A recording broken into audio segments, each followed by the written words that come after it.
Inilah mobil kontainer yang mengangkut kertas surat suara DPRD Republik Indonesia dan DPRD Provinsi Sumsel yang tiba di lapangan futsal KM35 sebagai gudang KPU Ogan Ilir. Kertas surat suara DPRD RI dan Provinsi ini satu persatu diangkut menuju lapangan futsal yang dijadikan sebagai gudang KPU Ogan Ilir.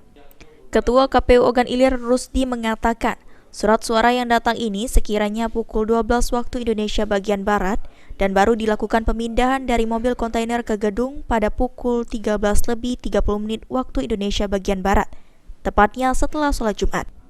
Ditambahkan Rusdi bahwa surat suara yang datang satu kontainer mobil ini terdiri dari surat suara untuk DPRD RI dan surat suara untuk DPRD Provinsi Sumsel Daerah Pemilihan Ogan Ilir atau Daerah Pemilihan 3. Surat suara ini dimasukkan ke lapangan futsal atau sebagai gudang kedua KPU Ogan Ilir. Pasalnya, gudang yang pertama sudah full penuh dengan kotak suara. Saat ini pada pukul 12.00 tadi, ini surat suara. Ada dua surat suara, satu surat DPR RI dan surat suara DPR Provinsi Sumatera Selatan, Sumsel 3.